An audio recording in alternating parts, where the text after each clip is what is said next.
But what we'll do, Brother Odis,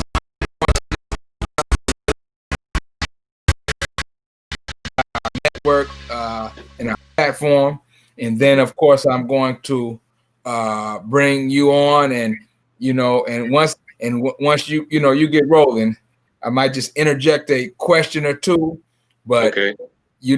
So let's do this before we start. Let's go ahead and do that success prayer. Yes, sir. Okay, prayer. I'll do it real quick. Bismillah ar-Rahman ar-Rahim. Oh Allah, we beseech your help and we ask your mercy. For we believe in you and we trust in you for all that we need. We are helpers in your cause with your apostle. Please grant us success. You have any other prayer that you want to add, student minister? Odis?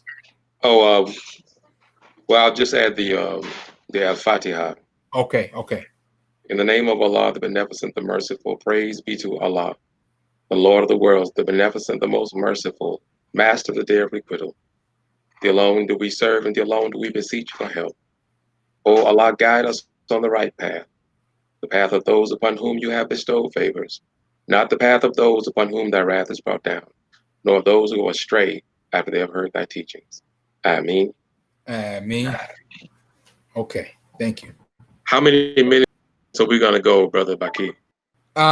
Well, we're gonna go just really be honest. Okay, so if I'm basing it on the first time we did an interview and you flowed, I would like you to begin, kind of begin with the story and tell Yes, sir. the story, even from the perspective of when those police officers came in. Yes, sir. Okay. So we're live here and with our special guest, and basically we just gonna roll, Brother Odis. So yes, sir. We're gonna roll. So we're live here, and I'd like to welcome everybody. Tonight is a special night. Tonight is a very profound night, and you watching the best platform that you could be watching at the right time. Tonight is a night, because a special night on moneyboytv.com, because we have a great special guest, and this special guest is really makes it even that more special because of what happened with regard to our brother Jacob Blake in Wisconsin. And I was just asking our special guest, had he seen the video? He said that he just preferred to just read the text of it, and I can understand that because the video is very, very graphic. So as we proceed on, I'm going to introduce our special guest tonight and give a little overview. But I just wanted to thank you all once again for tuning in to moneyboytv.com. This is the platform that is yours. It's your platform. It is your platform for your expression. It's your platform to develop your ideas, your greatness, and we salute your greatness and we honor your greatness, and we have something for you to help develop your greatness. We have a platform that you will not be censored on. Well, let me say it like this. You can be censored. Now, we got to understand what we're putting on the platform. We can't have you going buck wild on the platform. But if you won't be censored for the good that you do, you won't be censored for your opinion and your idea. You have a free expression on this platform. So again, you are watching and viewing moneyboytv.com. And I want to bring tonight our special guest. This is a guest who is a colleague of mine. He's a friend of mine. He's a comrade in the struggle for the mission, of which our mission entitles several things, but one of the things that our mission entitles is to make our communities safe and decent places to live. And so he is dedicated to doing that. He is a person who is we don't even like to use the word activist, because in truth, we more than activists, but we can use that. We're more than community activists. We have a specific charge to make our community good and safe and decent place to live. Not really the active, but we can say that. But we wear so many hats, but our hat is to make our community safe and decent places to live. Our hat is to raise and resurrect the mentally dead of our people all over the planet Earth. So Without any more delay, I want to introduce to some and present to others, again, a brother who is near and dear to my heart. He is a colleague, a friend, and he has a beautiful family. He's a beautiful person. His name is Brother Odis Muhammad, and we have him live from Brunswick, Georgia, the Wick as they call it. Yes, So sir. as we get into it, how you doing, my brother? What's good, brother? What's happening? I am fine by the First thing, I grace of Allah, apologize for brother. my slang. Assalamu alaikum. Wa alaikum salam. I am so happy and honored to be sharing with you, brother, on moneyboytv.com. I'm very excited about its existence and want to learn more about the platform and want to do my part to encourage our communities to get involved. Oh, well, that's what I'm talking about. And we are more than delighted to have you because you speak, and he's a person that has the opportunity to speak, and not only in Brunswick but various venues within the southern region and just anywhere where he might be called to speak. And so, as we say, he's ready to speak at the drop of a dime. But with this subject matter that we're going to talk about, it is something that is a passionate subject matter. And so what happened several months ago was, well, let me start tonight. Within the last couple of days, we had a graphic shooting of our brother Jacob Blake in Wisconsin. Graphic shooting. He was, and many of you, I hope everybody should be familiar at this time, but the video is very graphic. And our brother was getting into a vehicle and was shot 7 times in the back by a police officer. And from what the video appears to be, and I mean, I can't see no reason for him to have. There's no justification for that. So it was, and thank God it was not a murder. So we are praying for the speedy recovery of our brother. And so tonight we bring to you our brother from Brunswick, Odis Muhammad.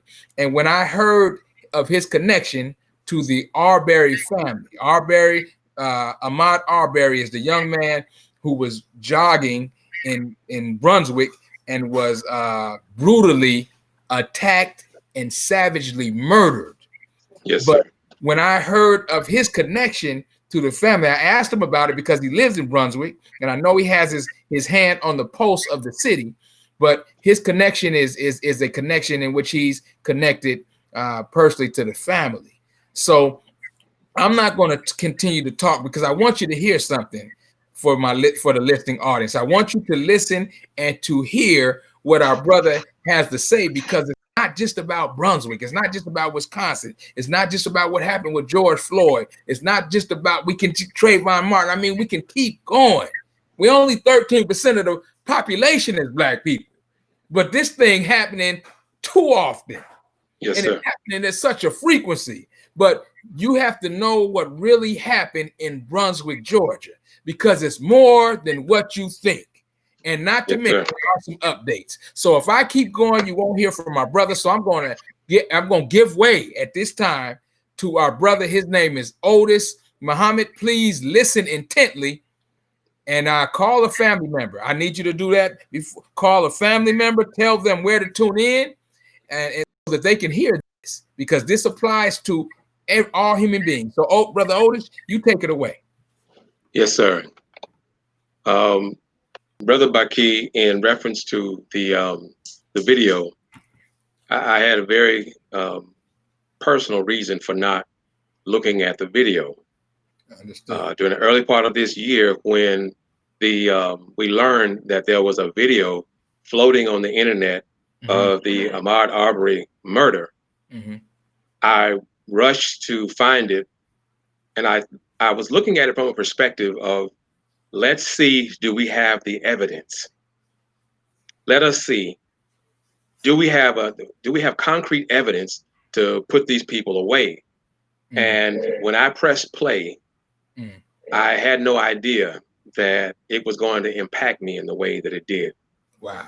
Watching our dear brother fight for his life, Come on. and fight he did for his life and to watch them corral him like an animal and then take his life from him. When I saw the video, I had a very emotional experience. Right. At one point, I couldn't catch my breath and I could not stop shaking. I was overwhelmed with anger, frustration, and sadness all at the same time. Right. To witness those people take our brother's life Come on. was quite an experience. Right. And I share this experience because I know there are many more who had this experience, and this is the impact that it is having on our community. Right. Now, if we start at the beginning, I had the blessing to talk to Ahmaud Arbery's mother by way of telephone conversation, and she said that when she received the call, this is what she was told. Right. She was told that her son was involved in a burglary. Come on. The owner of the house was there, and a tussle ensued, and the owner fired shots, and her son was dead. That's what she was told. Who told her this? This is what she was told. By this who? is the phone call that she got. She was told this by an investigator. This is not somebody who just is a random person. Right. This is a person that is a part of law enforcement here in Glenn County. Come on. This is what she was told. Right. Now, of course, she's wrestling with a number of things. Number one, my son wouldn't be involved in a burglary. Right.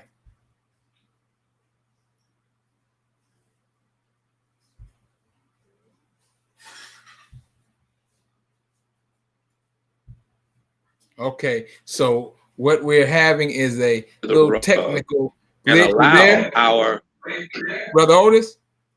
Brother yes. Odis, we had a little technical glitch for a moment, so we kind of lost the connection, the connectivity when you said my son, the things that she was wrestling with. My son wouldn't be involved in a burglary.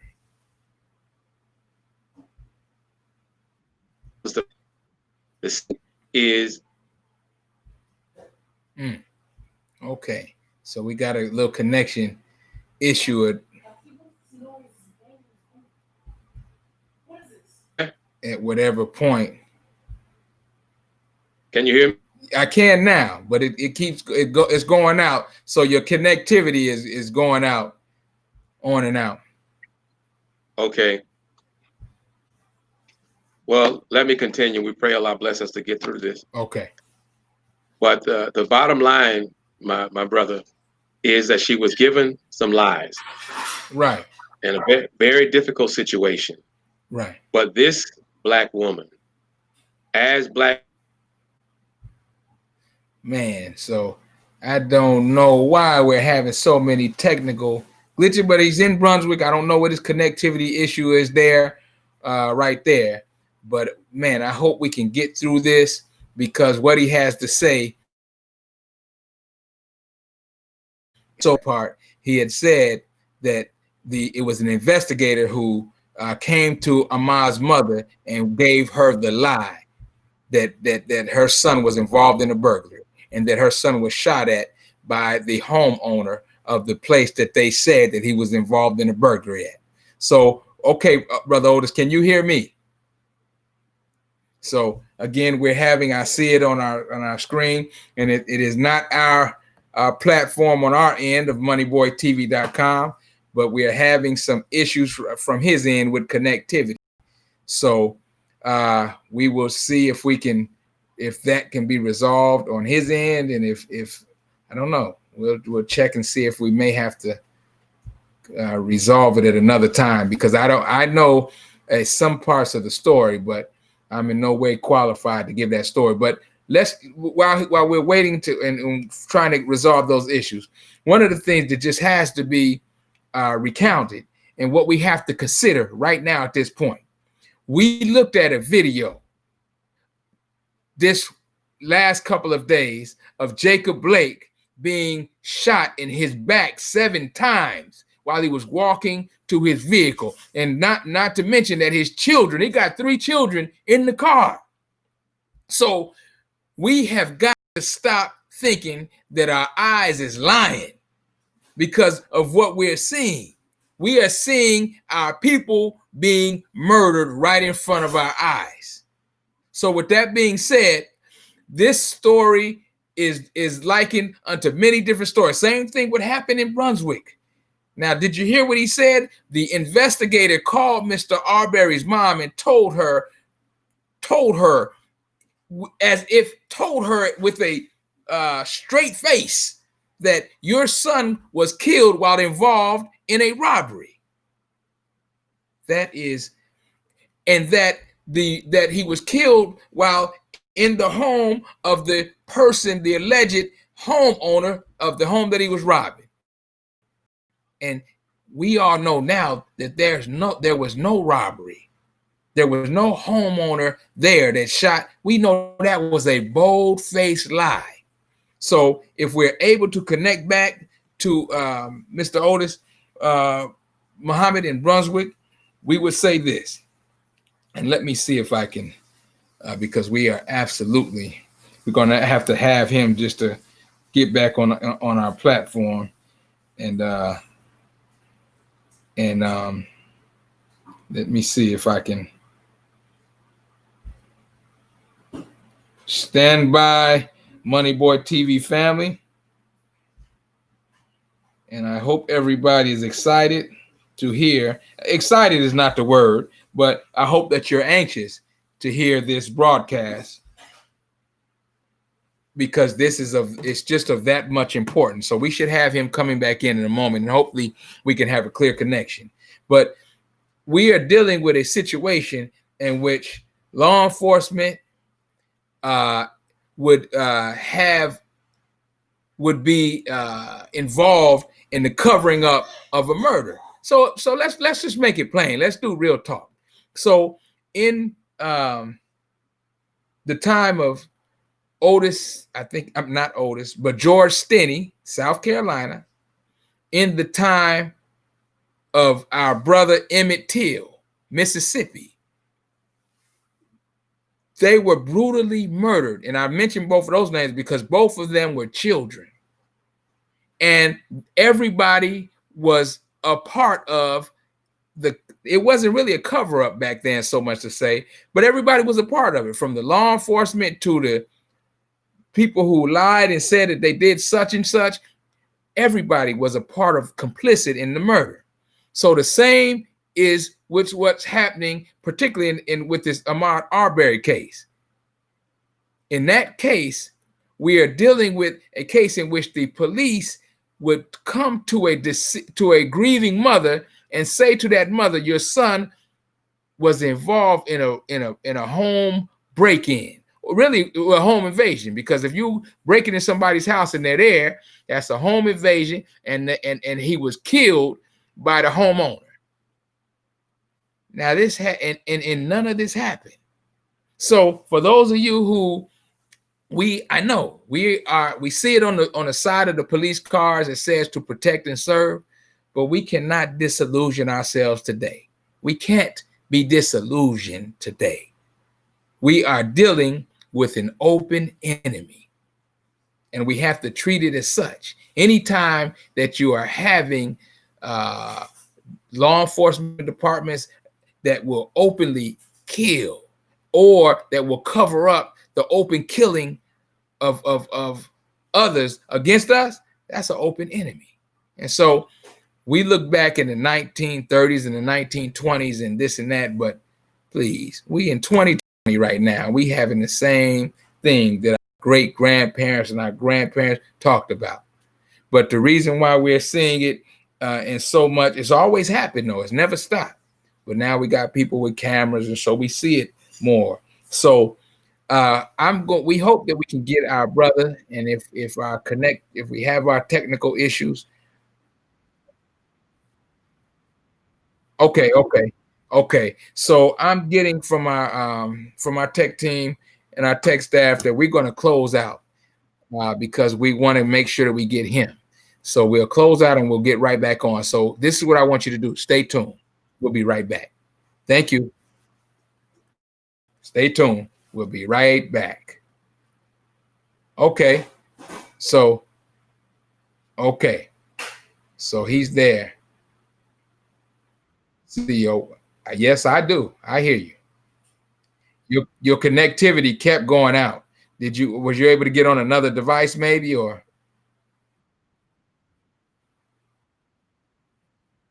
Okay. Okay. Okay. Okay. That might be better. And I don't see it buffering or anything. So, okay. So let's go where we left off then. So you, and I'm not gonna say you go with it, Russ. You got to kind of start the beginning, because like again, you was going in and out.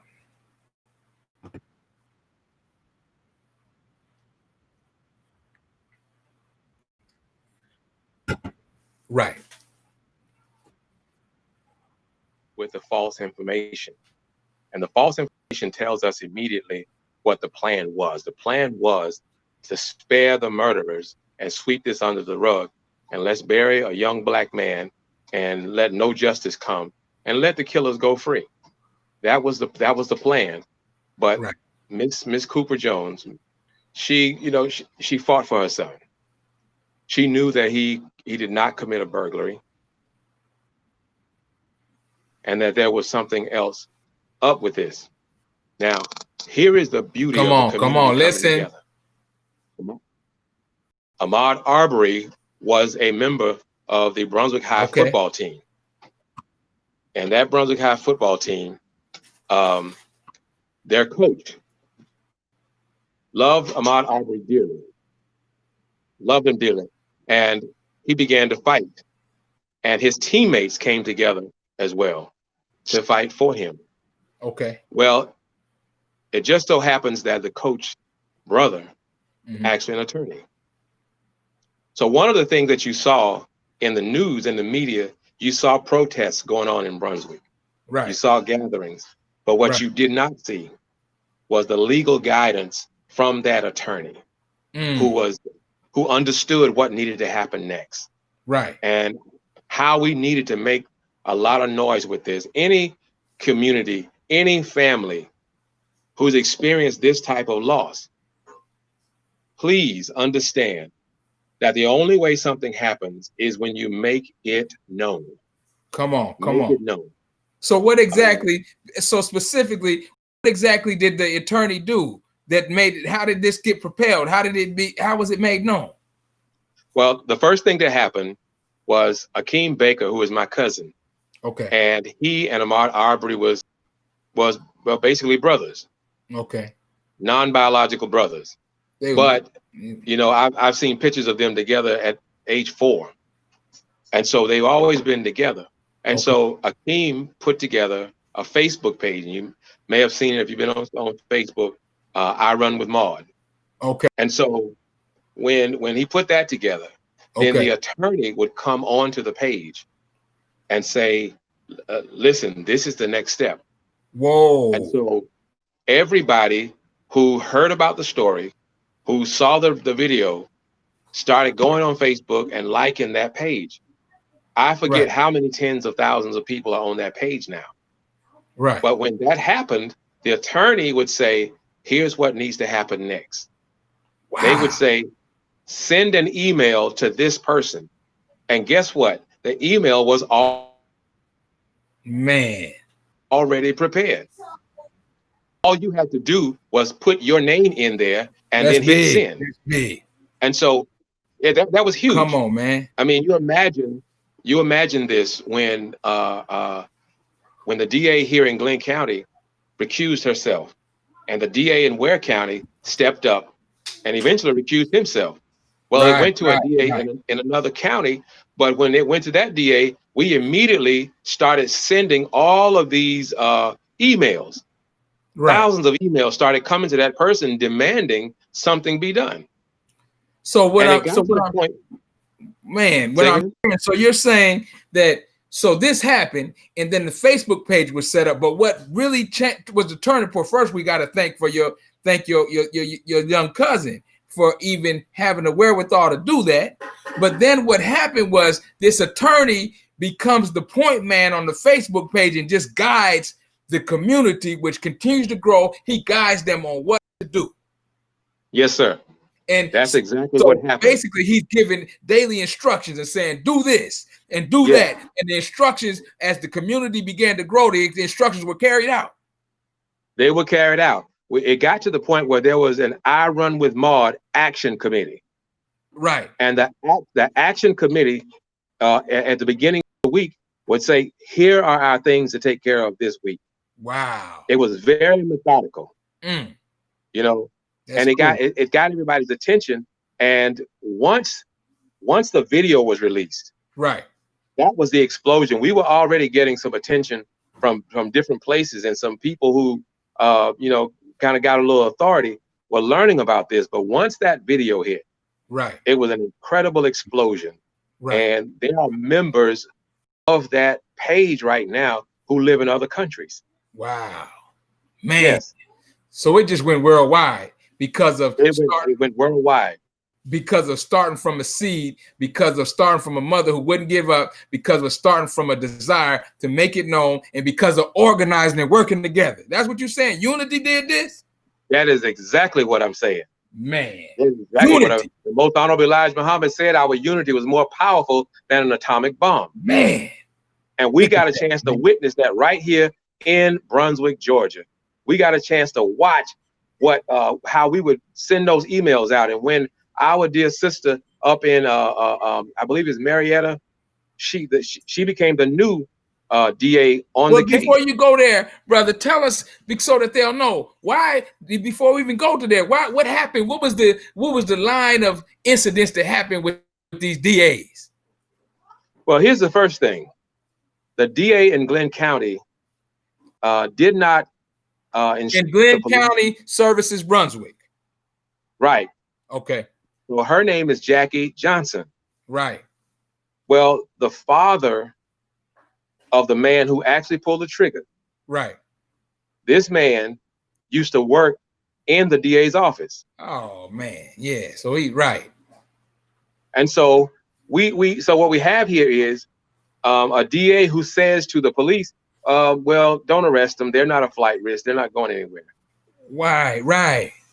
See, you can imagine Columbus, because we got a DA issue here. We got a new district attorney. But we had that same kind of issue here with a DA, and thank God we got her out. That's here in Columbus. But them DAs are powerful. So this DA basically, when it happened, they didn't do nothing with the shooter. Oh no.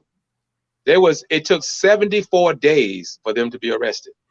Man, that's 74 days for them to be arrested, brother. Yes, sir. 74 days for them to be arrested. Oh, now, but so of course the DA eventually she recused herself. Okay. And she, not the Attorney General for the state of Georgia, she appointed the Ware County DA to take over. What? Yes.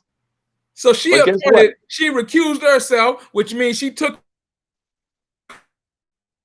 herself.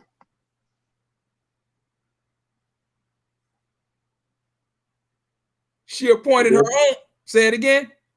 Yes, sir. She passed it over to the Ware County DA. Well, that's man. The Ware County DA's son works in the office of the Glenn County DA. Oh my God! Look at that. So this is, as they say, this is just in the house. It's in the house. Come on, now, man. He recused him. That the Ware County DA recused himself, but then wrote a letter explaining how these murderers were absolutely innocent. Okay, hold on. Now I didn't know. I don't think you said that last. So the Ware County DA wrote a letter exonerating. Totally exonerating. Yes, sir. Killers. Oh my goodness. Yes, sir. I hope y'all listening to this, because this is something that we will revisit again. I hope you all are listening to this. Go ahead, Brother Odis. So at this point, other folks have gotten involved. Right. And now the Attorney General for the state of Georgia reassigns the case to a man by the name of Tom Durden in Liberty County. Okay. Mr. Durden very quickly says, I think our office is not big enough to handle this. Okay. Now, what I learned during this process is the GBI does not have the authority on their own to come into a county and take over a case. Right. They have to be invited. They have to be invited. Right. So at some point late on a Tuesday night, about 9 o'clock, the DA Tom Durden, he actually invited the GBI into the case, into the process on a Tuesday night. They hit the ground running, and by Thursday afternoon, all the murderers were arrested. Wow, man. Okay, but this is 74 days later. This is 74 days after our young brother was killed. Well, let me ask you this, because I just want to be clear for myself. So for our listening, we're talking about what happened in Brunswick, Georgia, Ahmaud Arbery. We're talking about his murder, and we're talking about the corruption that started from the very beginning, which Mr. Odis Muhammad very beautifully showed us that the intention was just to sweep the killing of this young man under the rug. Yes, sir. That was the intention. That's clear.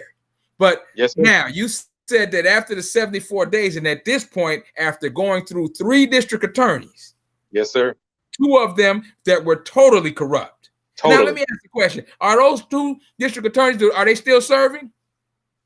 They are still serving at this moment. Man, this is the wow. So So now, but at the point of this time of 74 days later, when this murders was arrested. Now, am I right? Because the man who many of us, let's talk about that too. Many of us thought that one of the 3 was innocent.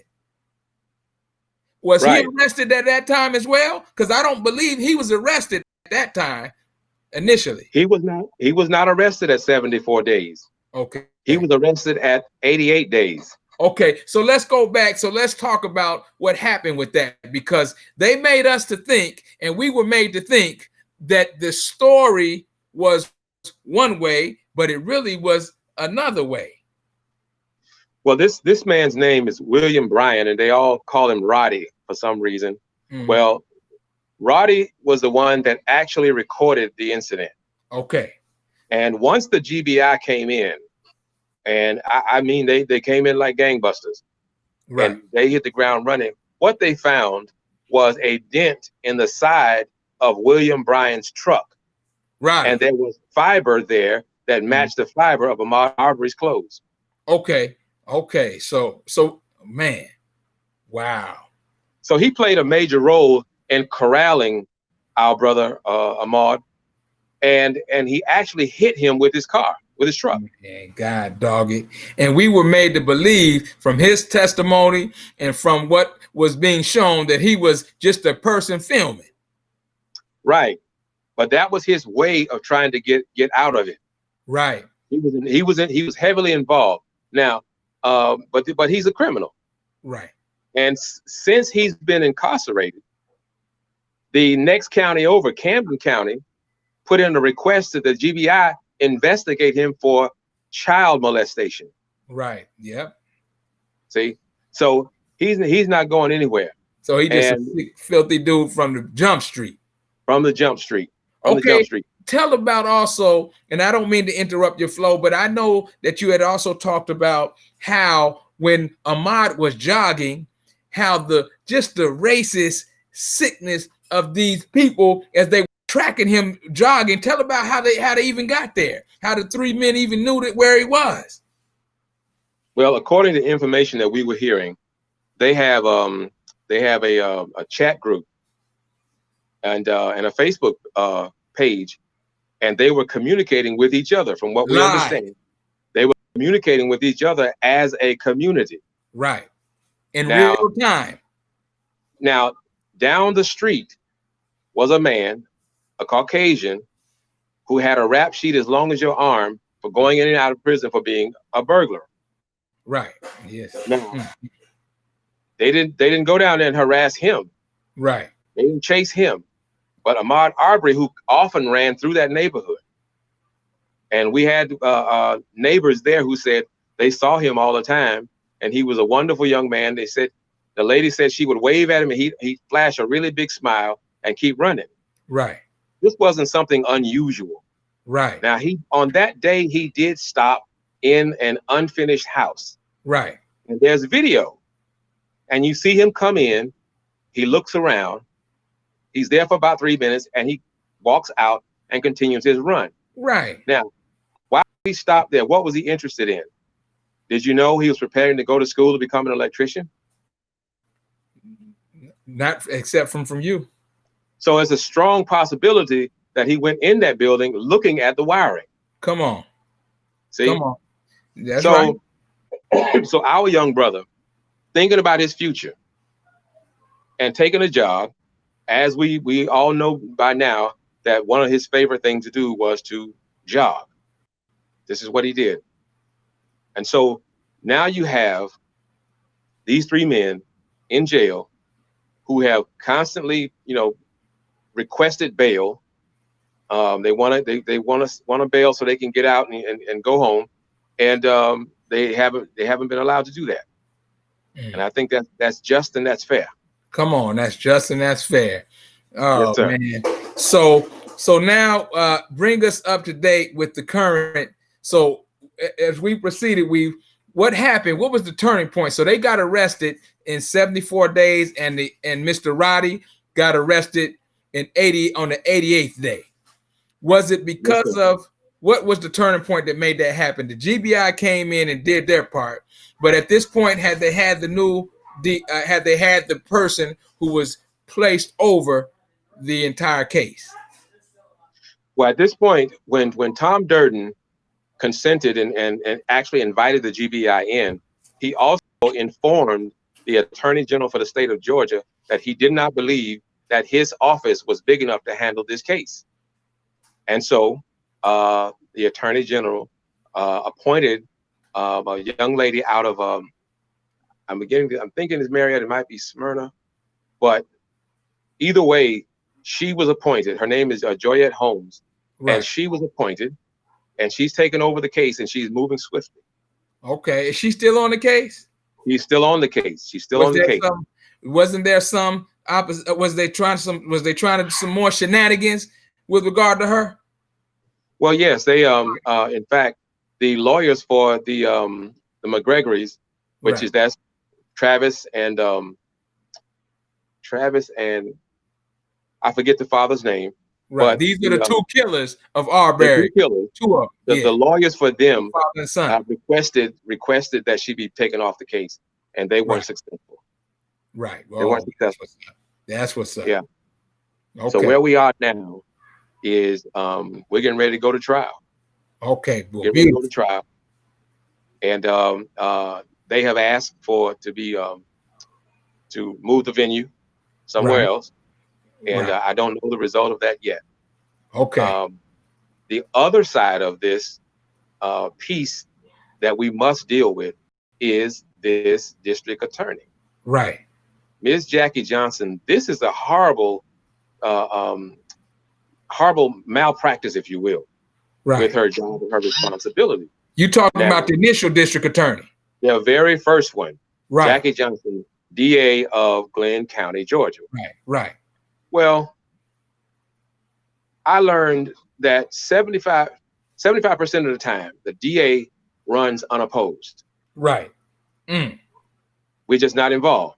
Come on. And so there was somebody who once worked under Jackie Johnson who decided that he should take that job. Right. And his name is Keith Wiggins.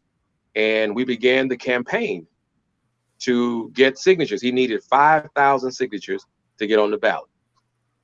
And I'm happy to say that he was successful. Okay. In getting those 5,000 signatures. He's on the ballot. Now that he's on the ballot, Jackie Johnson hired a private attorney to try to find out if all of those signatures were legitimate. Man. She says she hired as a private citizen, she hired her, but that's what she's doing now. She's trying to stop him from having a chance to run against her. Okay. Wow. Man, so the corruption in Brunswick and in Glenn County is incredible. But Yes, you know, for those listening, in many instances, it's the same in wherever you at.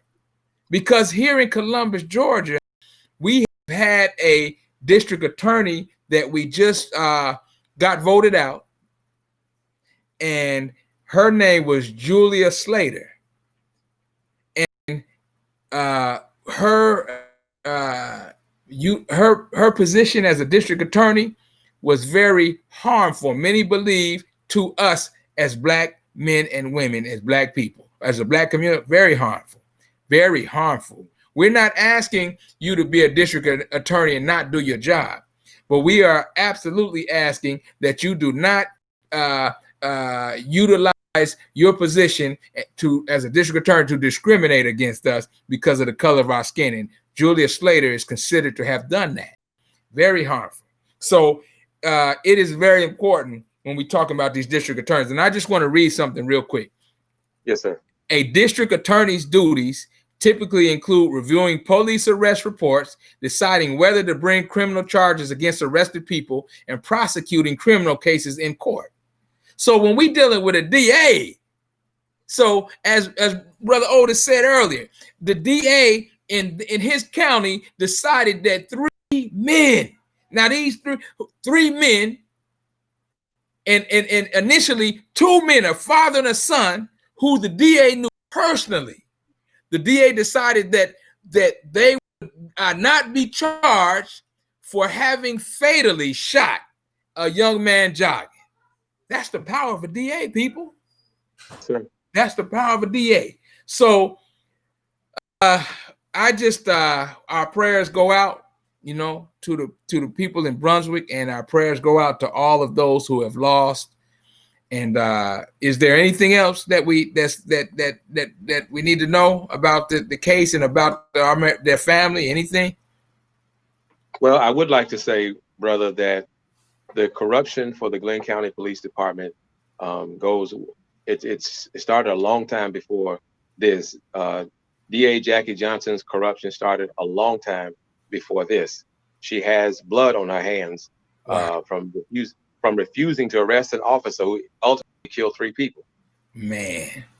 And so the state congressman for this area, right, are actually pushing the idea of just completely dissolving the Glenn County Police Department. Is that right? Yes, sir. Man. That's how deep the corruption runs. Wow. They want to just completely just dissolve it. Wow. And turn their responsibilities over to the sheriff's department. People, you got to listen to what's at stake here. And we got to listen. I just really thank Brother Odis, because, you know, we are dealing as black people. We are in places, particularly in the South. I mean, just particularly in the South, not just the South, but in the South and in other places. But we in places where we're dealing with criminal justice systems that's the same good old boy system that our great grandparents dealt with, that they dealt with during slavery, after slavery, during Jim Crow. These are the same systems, the same types of systems, the same type of mentalities that are running these systems. Mm-hmm. So right. We have got to wake up. And so as we close out, Brother Odis, one of the things that I really want to do with this platform, we see what is happening with the Glenn County system. We see what is happening with the police that killed George Floyd in Minneapolis, and with the police in Wisconsin, all over this country, with those who are killing our brothers and our sisters. We're still dealing with Breonna Taylor's killers, who, to my understanding, Breonna Taylor's killers in Kentucky, she has not been there yet. The officers that murdered her have yet to be arrested. That's right. For that. So, but my point is this: these things have happened, have always happened in our community. So this is not something new. So I would like our listeners, and I'd like you to speak to it briefly as we close out. I would like our listening artists to also understand this. Yes, these things are happening And absolutely, and particularly my young brothers, you all, and many of you all, are doing the same thing to ourselves that the enemy is doing to us. That's right. And so we've got to consider that. I mean, so it's one thing, yeah, we don't, man, the police that are doing these things, they are our open enemy. That's a fact. You all, though, our brothers and sisters, and I heard Minister Ishmael say on Sunday, Brother Odis, he said, don't condemn the individual, but condemn the act of what they're doing. So we're not going to condemn you as individuals, young brothers, but we condemning what you're doing. You killing us. You, Black Lives Matter, our lives matter, and it should matter to us. So as we close out, what is your thoughts on that, Brother Odis, as we close out? Well, brother, we had the same discussion at work the other day, and I shared with them that we do these things because we do not have a knowledge of self. We go to their schools, and we learn their education. They teach us about Europe and all the things that white people did. And our history, our civilization, our history is so much greater. And that's what we should learn. But we don't learn about us and all the great things that we did. We learn them. And it causes us to have a high level of respect for them and zero respect for ourselves, zero appreciation for ourselves, zero love for ourselves. And so it is very easy for us to pick up a gun and blow out the brains of somebody who looks exactly like me because I have low self-esteem. I'm nobody. And that person that looks like me is nobody as well. If we're going to start with the education, we must first gain a knowledge of self. Our children should be taught that Lewis Latimer produced a filament that allowed the light bulb to actually exist. It was not man. Come on, brother. These are the kind of things that we have to learn. Ciara Patterson was making cars long before Henry Ford ever did. Come on, man. See? This is the stuff that we have to learn, brother. We gotta know it, we have to engage ourselves. These protests are very important. Then 100 years from now, we will be protesting against police brutality. Come on, man. Yes, sir. Beautiful, beautiful, beautiful. So I thank you, brother, and I thank this platform for being a platform that we can teach these things, because we have to teach about a knowledge of self. And to my young brothers, as Brother Odis started, you have to know, and we're going to tell you, when your grandma and big mom and auntie and them told you about Jesus, hey, look, we believe in Jesus, and so should you. And let me tell you something for those who don't know. If you got the white man on your wall, this is that you have been taught as Jesus. It's no respect to white folks. This is not racism to white. This is truth. Then that is a lie. The white man on your wall, as he talked about Lewis Latimer, and as he talked about the other great scientists, and another great one that was a black man was Jesus, the Christ of 2,000 years ago. How about that? We got to teach that. So if white folks have a problem with us teaching the truth, or if they just want to challenge, we say to meet us on this platform. We'll talk about it. We're not running from nothing. So we don't have no problem talking about it. We're not going to run from nothing. Is that right, brother? That is absolutely right, brother. We're not running from it. And so we want you as a young black man and woman to be strong. We want you to be on the top of your game, because yes, we are fabulous. We basketball players. We're the best. We're the best dancers, the best entertainers, the best rappers. But I promise you, I don't know no minds that's better than ours either. We are the best. So we got to reflect that. So with that being said, we're going to close out this session, and we want to thank Odis Muhammad for telling us and updating, not only giving us the correct angle, the correct story on what Brunswick, Georgia, with Mr. Ahmaud Arbery, which is so relevant because we're dealing with this topic nearly every day, but for also updating us on what's happening. And we want to keep them in our prayers, and the family of the Arbery's in our prayers, so that we can get, and really, you can't get justice. His life is gone. Yes, sir. It's nothing that can ever bring him back. But we want absolutely for those men to get, at the very least, if it's not going to be the death penalty, then we want them to never see light again. That's right. I mean, so it's got to be one of those two. Got to be one that really, So with that being said, we want to thank you, Brother Odis. Thank you. Give the family, which is my family, the greetings. Give the Arbery family the greetings. And anytime that we have any updates, then please feel free to join us again on moneyboytv.com. Okay, so thank you, sir, I certainly will. Family. Stay strong. I'm asking you to keep your head up, keep your spirit up, keep your prayers up, and keep your immune system up. So we want to thank you for being on moneyboytv.com with us tonight. And we love y'all. We want y'all to stay strong and be the best. So we say, Brother Odis and family, assalamu alaikum. Alaikum salam, brother. And that just simply means peace. So family, peace be unto you. So Brother Odis, I thank you. I really thank you for that, man. Sir. Always is something, because though just for us, I would like the listening audience just to know, just to receive, to understand that if something like this happens, we have a model that came from Brunswick of how to do this thing. You know what I mean? Because y'all, that's right. We got a model, man. We don't have to sit back marching and protesting and with signs. No, let's get to work. Protesting, okay, I'm not knocking it, but let's do something that works. And what did happen from the model of Brunswick is that you all got to work. You all. That's right. So yes, sir. Yeah, so brother. So okay, well, beautiful, beautiful. How your cousin doing? Is he first? Is they healing? I mean, are they healing? He's doing a lot better. Actually, having a lot of success with a rap career. Oh, is that right? Yeah, and last week I saw him post some new rap that he wrote. I said, "Oh, here we go." Okay, he's coming around. He's coming around. Yeah, he's coming around. Well, you know what we're gonna do now? We're gonna